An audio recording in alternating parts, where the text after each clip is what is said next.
He took this nice textbook, quite thick. He said, everything you need to know if you want to go to college and study biology is in this textbook. And he tossed the book out the window. But he said, we're going to actually learn biology in nature. This is High-Tech High Unboxed. I'm Alec Patton, and that was the voice of Durrell Kapan, a senior research fellow at the California Academy of Sciences. This episode came about because last summer I interviewed Derek Mitchell, the CEO of Partners in School Innovation, and Scott Sampson, who leads the California Academy of Sciences, about regenerative education. Here's how Scott explained what regeneration is and how it differs from sustainability. Sustainability is all about holding on to what's left. It's about protection. It's about separating people from the natural world and saying, hey, we better sustain this resource out here. And that frame isn't working for us. And so if we're going to move into a thriving future, we can't just protect these places. We actually have to give Mother Nature a helping hand, regenerate these places enough that they can become eventually self-regulating and withstand all of the environmental perturbations that we know are coming with climate change and other forces. So for us, regeneration is a way of taking on this whole new frame, that it's not about doing less bad, it's about doing more good. Or, in the words of marine biologist Ayanna Elizabeth Johnson, if you asked me how my marriage was doing and I replied that it was sustainable, you would be concerned. Derek, Scott, and I talked a lot about what we need to do to transform human society so that it's regenerative, and we kept coming back to stories. Here's Scott again. What we're really in desperate need of now are stories that, on the one hand, connect us to the larger living world, and on the other hand, are telling stories about the regeneration of that world, that we're inspiring people with the things that can happen so that more people feel that they too can get engaged in making a positive difference in the world. This episode is about one of those stories, because Durrell Kapan, who watched his biology teacher throw a textbook out the window, has been working on a project that has expanded my idea of what regeneration can mean. And to bring an educator's perspective to this story, we have another guest on this episode. Shelley Glenn Lee, director of High-Tech Elementary North County. Shelley first joined the High-Tech High community in 2005 as a high school science teacher. In 2007, she left the classroom to work at the University of California, San Diego as deputy director of a program called Science Bridge. Science Bridge connected researchers at UC San Diego to teachers in schools. Here's an example. Science Bridge facilitated a collaboration between biology teacher Matt Leader, environmental science teacher Chris Morset, and a marine biologist named Aaron Hartman, who is based at UC San Diego's Scripps Institution of Oceanography. That collaboration led to what at the time was the largest ever lab experiment studying the effect of environmental stressors on coral, and it was carried out by 11th grade students. In fact, they were my students. It was my first year as a teacher, and Matt and Chris were my teaching partners. I haven't even mentioned that the coral tanks all sat on tall metal stands that the students welded together themselves. That project was awesome. But now Shelley's going to tell you about another partnership she facilitated between High-Tech High teachers and UC San Diego, one that continued after she came back to High-Tech High, first as an elementary school science teacher and now as an elementary school director. It starts with the UC San Diego lab that studied bees. And one of the grad students was interested in biodiversity of bees in San Diego County. That was the topic of his dissertation. And so we found an opportunity to have a High-Tech High biology teacher work on designing a project where the students were able to collect bees from their own backyards to contribute data to this project where otherwise the scientists would not have access to these spaces like backyards. And so our kids coming from around the county were able to contribute information about bees. And that partnership just developed over time, where once I came back to High-Tech High, High-Tech High then became an educational partner with this lab. And we got to expand our citizen science work across grade levels and contribute to this ongoing question about not bees, but ants and the invasive Argentine ants and how they're displacing the native ants around San Diego and Southern California. In that project, our students were able to collect from our schoolyards, from their backyards, from community spaces, and help with this research project on looking at how the Argentine ant has taken over in spaces and like where our native ants are. Again, a biodiversity question, simple protocols kids could engage in and contribute to this research project. And which grade levels? Kindergarten, 3rd grade, 6th grade, and 11th grade. And then we had multiple schools involved in that project as well. So we collaborated with Cabrillo National Monument and set up the first, I guess, survey of ants on the property in decades. The last time they had done a survey or even, looked at ants was from the 50s. And so we came in and we had 300 students spread out through the park doing this protocol, and we were able to identify 11 species in one day. And that was like the first time they had been able to say, these are the ants that live at Cabrillo National Monument. When we went back a second time with some teachers and engaged them in this survey, we found an additional 3 species. So all in all, we were able to identify 14 species for the park, and so many of our schools and students and families and teachers were able to participate in that. Well, that's amazing. I got started in this whole business based on experiences like the ones you're providing for your students. Oh, amazing. My name is Durrell Kapan, and I'm a senior research fellow at the California Academy of Sciences Institute for Biodiversity, Science, and Sustainability. I had an amazing teacher named Neal Maine in Seaside, Oregon, where I grew up. And when you went into his class on the first day, he took this nice textbook, quite thick. He said, everything you need to know if you want to go to college and study biology is in this textbook.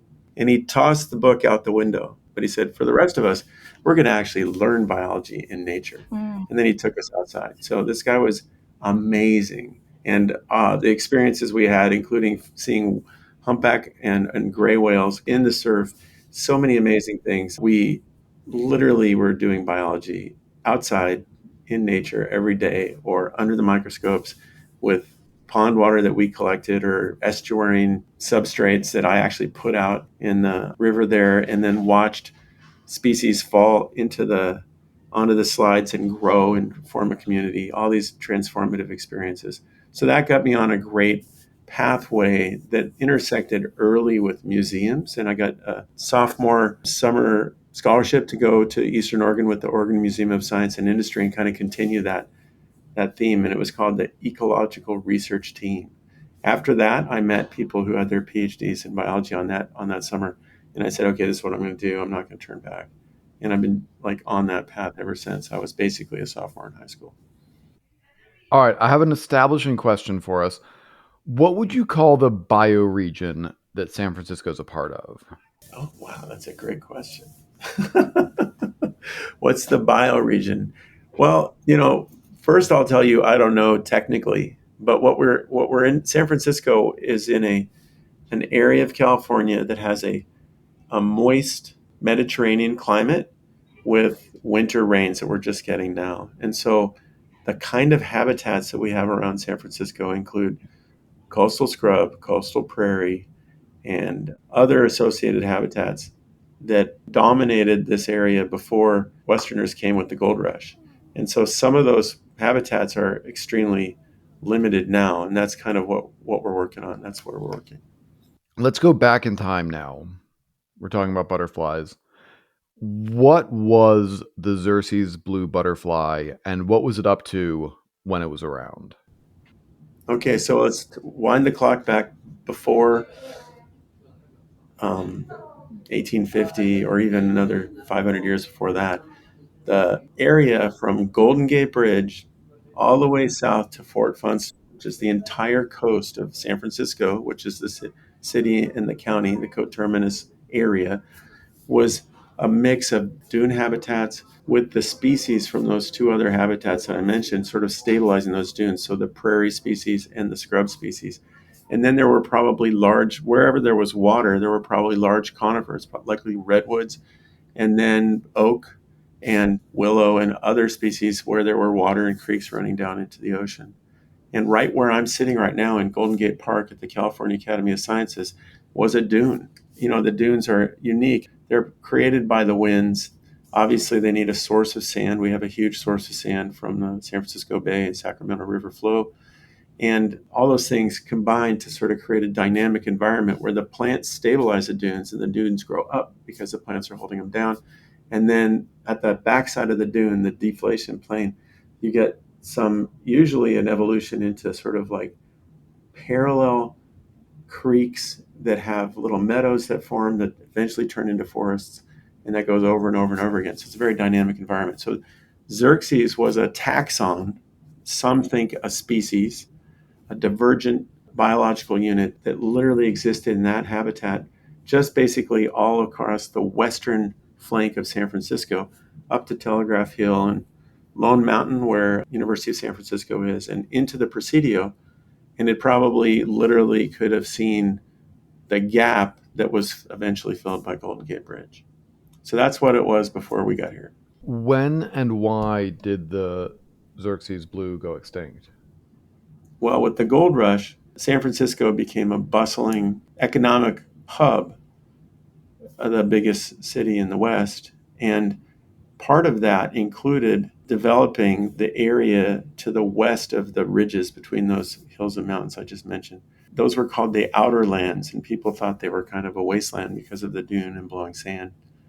And so those became developed. So as the dunes and their associated habitats became housing developments, including the ones that my mom and dad were in when I was born, this species was noticed by entomologists, including people from the California Academy of Sciences, that it was just being more and more restricted. So the Xerces story is like many other stories of threatened and endangered species or extinct species. They lost a place to live.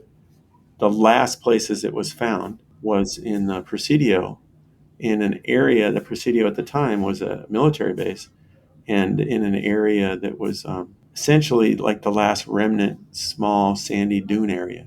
Quick note here for non-San Franciscans. The Presidio is a national park right in the middle of San Francisco. It radiates out from the base of the Golden Gate Bridge. Back to Durrell. One of the most important parts of that dune habitat for Xerces is a species which is on my screensaver here that I'm looking at. It's called the deerweed. It's a plant in the pea family. It's perennial, but it dies back every year and just sort of sprouts from the stump. And it has little flowers they're attractive, but they're not super flashy. And the adult female Xerces Blue had to lay eggs on that plant, or possibly occasionally it could accept another plant, the lupin that would be also around it. So that's where it was basically a very simple problem. Not enough habitat for these plants, and the butterflies winked out. Somewhere around 1941 to 1943. And when that happened, when the Xerces Blue went extinct, who noticed? There's two scientists, Downey and Lang, that published a paper that said, okay, we studied the Xerces in the late 30s, and we also noticed them in 1941. And they went through and kind of reviewed everything they knew about them. And they said, we are afraid that it's gone. And that was in 1956. And they said, we haven't seen it since then. And there are specimens to back up the 1941 observations. So that's our last known date. And then by 1956, you couldn't find them anywhere. And how did losing the Xerces Blue affect the ecosystem? So there's two things I want to say. One, the Xerces Blue ate this plant, the deerweed. It probably pollinated that plant and others, like most butterflies do. It had a very interesting interaction with ants. Now, the Xerces is in the gossamer winged butterfly family, and that family occasionally, depending on the species, will have an interaction with ants, and essentially by providing ants with a nutritional resource from specialized glands on the caterpillar, the ants will tend the caterpillars, sometimes even taking them into their nest, and feed the caterpillars so that they get sort of like a two-way symbiosis or mutualism going. And that's may have been important in Xerces. Its closest relative does that, but it's not 100% necessary for its development. And then other than being a pollinator and a mutualist, it could also have been prey for many things, including spiders, lizards, birds. And it wouldn't have generated a huge amount of biomass. So some people would say like, well, so what? This is just a just a blue insect, and there are other ones out there, so it doesn't really matter. But it turned out that the Xerces itself was one of the first known invertebrate species to go extinct in North America due to habitat loss. And so the authors of that paper always felt really bad because they were some of the last Xerces they ever saw. They collected a few of them, but it turns out there's almost no example of collecting that has led to a species extinction. But the other feeling was that they couldn't tell. They told the base commander, we really need to, not pave over this area. We need to conserve these sandy dunes. And they were ineffective at getting that done. And so those collectors and researchers always wondered, what if we could have done more?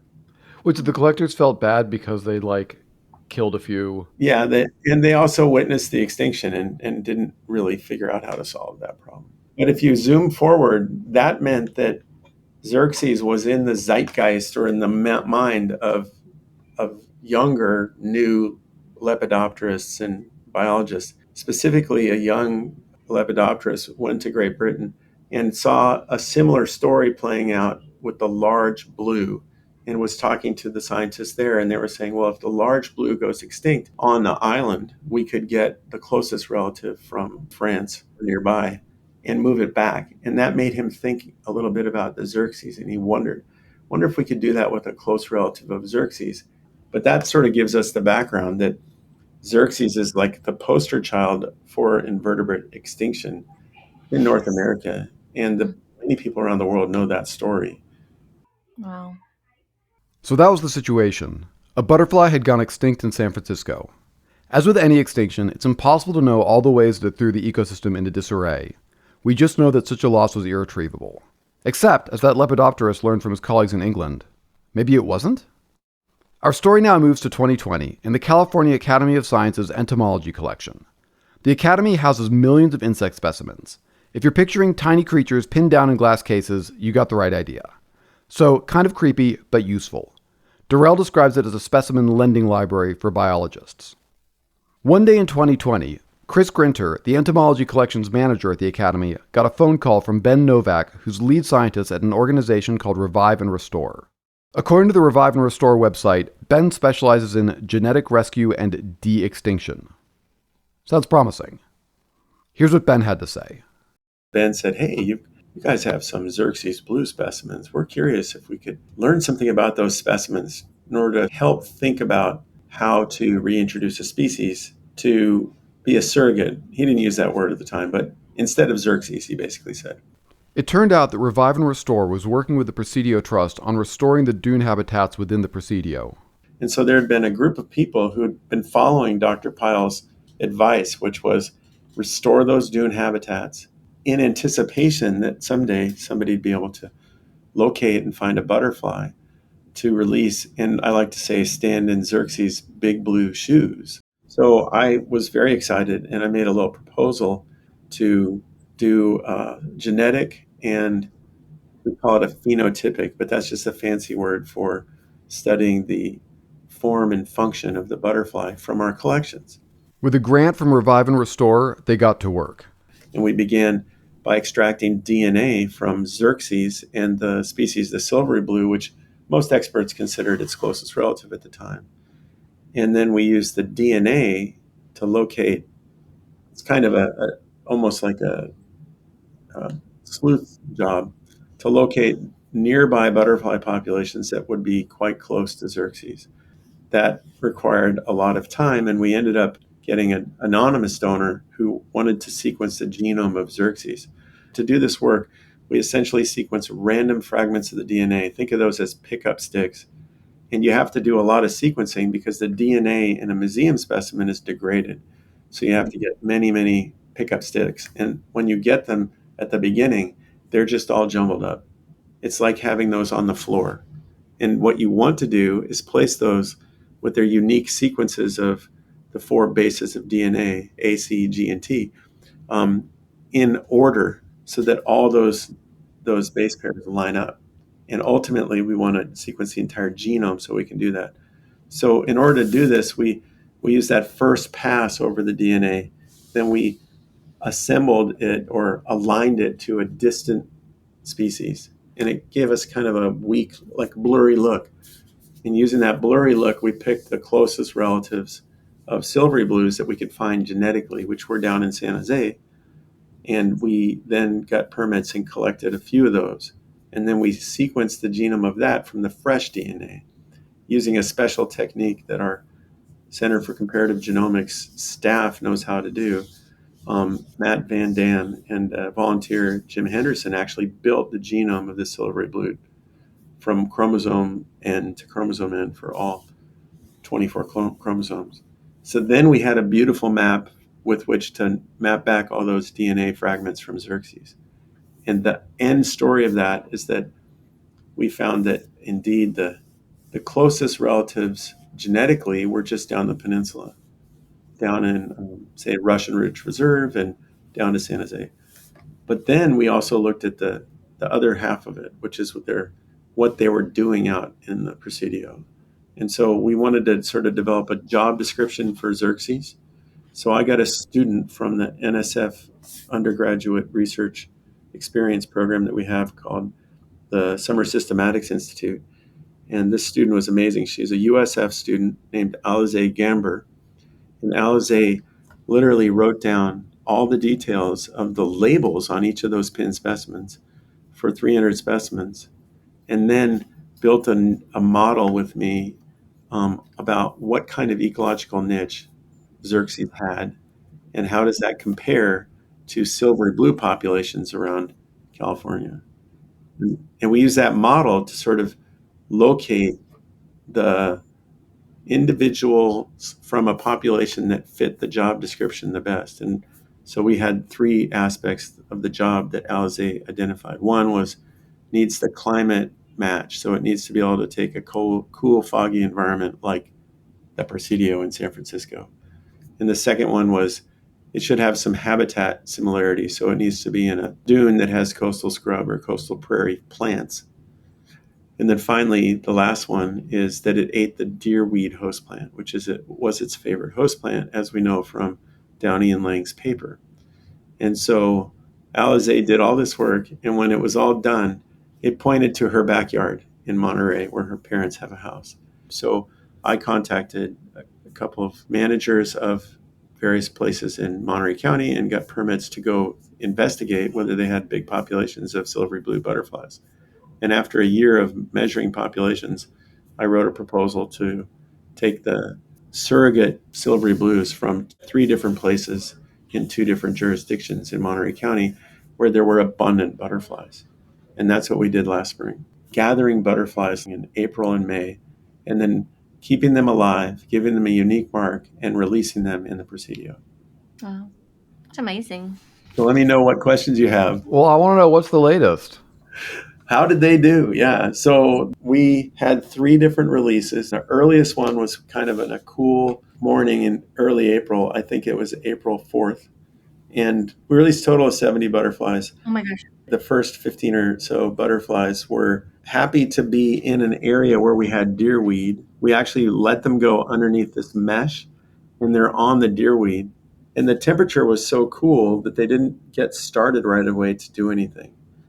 And so we left them under the mesh for quite a while until it warmed up, and then we slowly rolled back the mesh, and they fluttered around a bit, but they basically stayed put. I stayed with them the rest of the day and got back the next morning. And of course, the first thing we need to do is figure out whether the butterflies established. There's 3 options. They could stick around, they could fly away, or they might get preyed upon. And that's just the way these things go. And we found a small fraction of them established, about 30% on that particular day, which is pretty good. And the next day, those butterflies were experiencing warmer weather. And 2 of the females that were, sort of trying to probe around on the deerweed the day before when it was so cold were actively laying eggs. Wow. So that was just amazing. And they stuck around for 2 or 3 more days. And I saw one actually fly out of the study area. Who knows where it went? That was the first release. And that one was done just with the core team to see how to do it. And in fact, full credit goes to a single male that I was given permission to handle and to see how to transport and to feed and all that I used in mid-March, that I kept alive 18 days in my lab and then brought it back to the natural reserve to say, thanks, you taught me a lot. So then we did the second release. We decided this is the one to talk about. So we had sent out press release and gathered different media representatives and had the executive director of the Academy, Scott Sampson, and the executive director of the Presidio Trust. And we ended up releasing 28 butterflies that day. And it was really neat. This time it was warm and a bit windy by the middle of the day. And I saw butterflies that afternoon. I definitively detected 17 by the end of the day. But then the next day it just got cold and rainy, which is very San Francisco, right?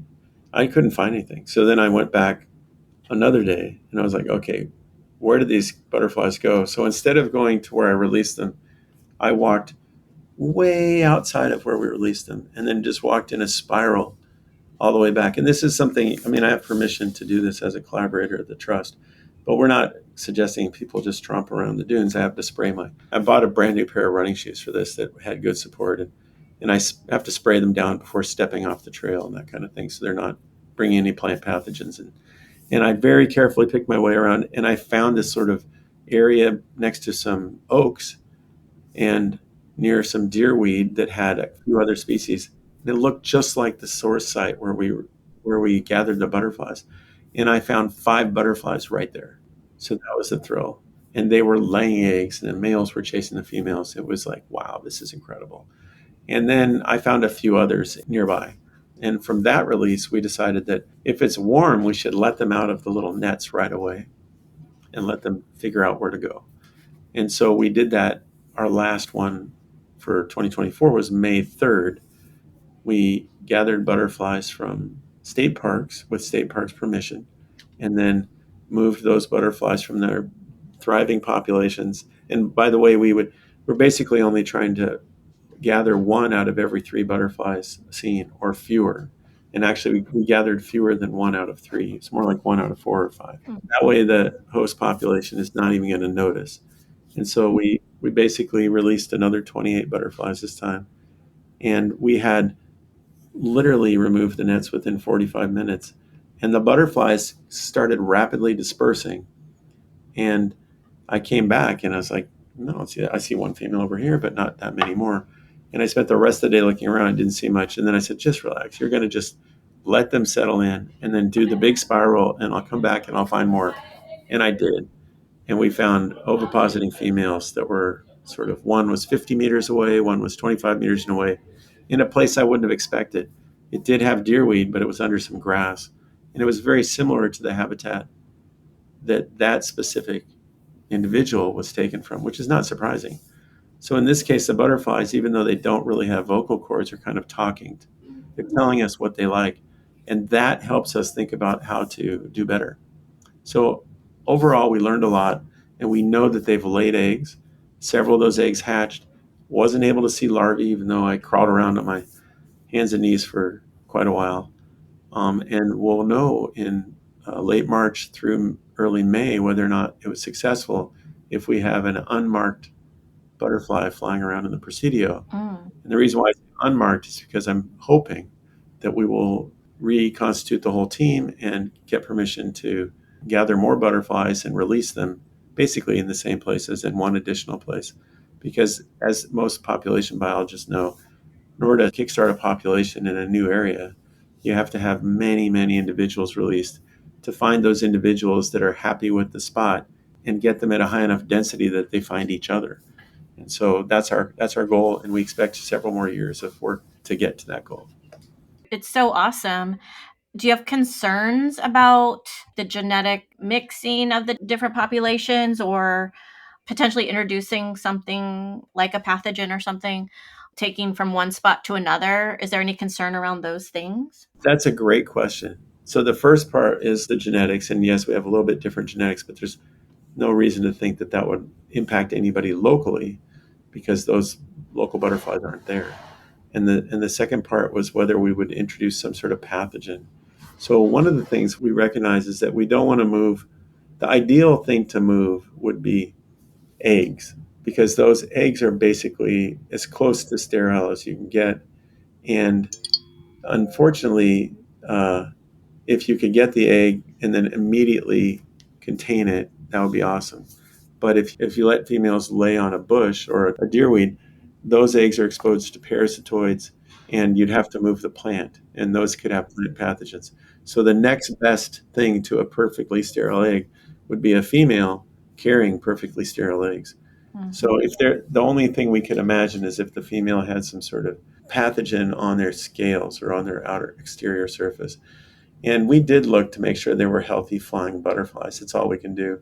And the other thing is that it's kind of a very detail-oriented job. So I would gather the butterflies with help from the team, and then I drove them straight to the lab or to my kitchen, and I marked the butterflies overnight with unique codes using colored Sharpie markers. And then we wrote those codes down, and then we used photography to follow them to figure out, which butterfly is the one we're looking at. And we can match the code from the photo of the butterfly before we release it to the one after. And when we do that, we're hanging out with the butterflies and literally putting them in a small cage and sticking a dot on their wings just by moving the pen up to them. And none of the butterflies were ill except for one. And one butterfly seemed to it may have been losing a little bit of moisture. And that's possible if it has a injury of its leg or its wing. And so that butterfly was not released. And that one, we have that one in our collection now. The other thing is the butterflies then, after they're all done, they live only a short period of time. And then they'll pass away, and pretty harsh environment out there for any pathogens. It's not 100%, but this particular example, I think, is a fairly low risk. Shelley, as an educator and a school leader, what's this making you think about? Oh my gosh, so many things. I mean, first of all, it's just such a great example of collaboration.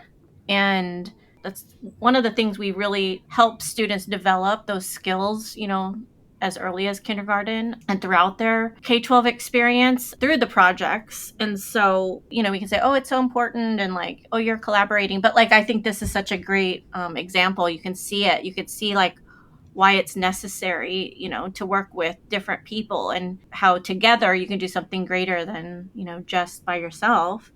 It also shows the importance of interdisciplinary approaches, even just within biology itself, right? You have the molecular side and the organismal side and the ecology side. And so that also, I think, shows the importance of how we teach through an interdisciplinary approach, looking for those connections and how one discipline can inform another. So it makes me happy to see that, and also just know that we're doing the right thing when we're designing and teaching and learning through those means. That's the real world. That's how we make things happen.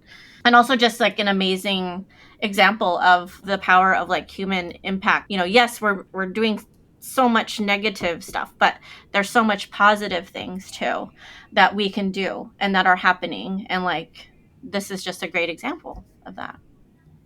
Wow, thank you. Thanks on behalf of everyone involved. It's a huge group of people going all the way back to those initial scientists. Yeah, I think that's also a really cool thing. The history, we don't often teach the history of science, or we talk about the nature of science and the process of science and the history, but this is such a great history lesson as well. Another thing that strikes me is, well, I did work at the Natural History Museum for several years and have since, brought kids back to the museum to go behind the scenes, see the collections, and hear from the curators, why it's so important to have collections, right? Why do we put all this time and energy into this? And, you hear, well, it could be important one day to have these specimens. And here's a great example of why it's so important to have these specimens when technology finally caught up to a point where now we can look at this organism in a really different way, on a molecular level, where before we were just looking at their morphology and saying, oh yeah, they're connected because, they have these similarities. And that's why I'm seeing how do we connect kids to these stories, and how do we show them, how would anyone justify why it's important to keep a butterfly for 100 years, why? That's a lot, like I said, a lot of time and energy. Why is that so important? And this is why. So Thank you for pointing that out. That's one of the key things that I was excited about, which is that each specimen is like a jewel that mhm. has a history. It's something that was really there wherever it was located, and it was observed by the person who collected it Right. on a date and in a place. Yep. And so that's like a proof of life. And I know people are saying like, hey, facts are going out the window, but you can come visit, both of you come visit, and I'll open the drawers and show you the Xerces Blue butterflies. And we can all agree that those were really there. Mhm. And they were really a thing that we can all say that that's a reality. Yeah. And so that allows us to build a picture of the world that wouldn't exist otherwise. Mhm. And that's replicated like 48 million times in museums like the California Academy of Sciences and others. Shelley, I have a final question for you. Is this sparking an idea for an elementary project for you? Yes. I'm wondering if at some point you mentioned that you're taking photographs in the field, and one of the projects we've done in collaboration with the local river park was helping them with analyzing their camera trap photos. And so taking all those photos and then letting the kids learn how to identify what's in that photo, and then tracking like the date and the time, like getting some metadata associated with that. In one respect, then it's like crowdsourcing like the data collection and an analysis piece, but then the kids using that data to ask unique inquiry questions. That would be possible. One of the things we're thinking of doing, because the habitats are a bit sensitive, we can do iNaturalist, and we'd have to geo-obscure the records, but then we could easily work with teachers and other partners to access the data that's not been obscured. Mm-hmm. But the other thing I was going to suggest is that these butterflies, the silvery blues, are all over California. And the ones in Southern California are called the silvery blues in the form australis, so it's Glaucopsyche ligdamus australis, southern, basically. And they eat a different host plant. So that would be a really amazing thing to rear those butterflies in your own school, Mm. that host plant. And let's work on that offline. I'd love to help. Yeah. And ideally, one of the things that we might want to do in the long run is to increase the data set size to literally understand a bit more about how silvery blues came to be the way they are in California now, and where Xerces came from off of that Mm-hmm. sort of like a radiation of subspecies and one species.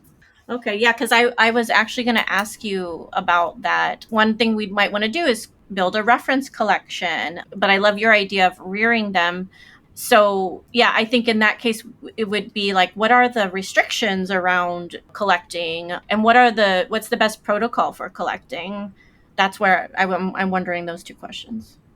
Well, so the state has fairly rigid permits for vertebrates, Mm-hmm. and they're right now trying to change things around. So I'm not sure this will be applicable in the future, but right now, gathering butterflies for school groups and school stuff should not be a permitted activity. Oh, But you'd want to double check that with the California Department of Fish and Wildlife, CDFW. okay. And the thing is that the hosts are kind of nice plants. Like they could be deerweed or astragalus, which is a different species in the pea family. And so you could literally get native garden source for those hosts and put those at your school. And the Oh, butterflies could just be there on their own yes. if you're close enough to a existing population. I'll send you a little bit of information, but Yes. let's talk more. This is really exciting. I got a lot. Just your brainstorming right there. I wrote 2 pages of notes. Oh, wow. Well, thank you. So amazing to talk with you. Thank you very much. And it's really cool to see someone so dedicated to teaching and getting students their experience with, I'm going to call it biodiversity science. That's what it is. Mm-hmm. Mm-hmm. Awesome. Absolutely. High Tech High Unboxed is hosted and edited by me, Alec Patton. Our theme music is by Brother Herschel. Huge thanks to Durrell Kapan and Shelley Glenn Lee for this conversation. You can find out more about the California Academy of Sciences and this project in our show notes. Thanks for listening.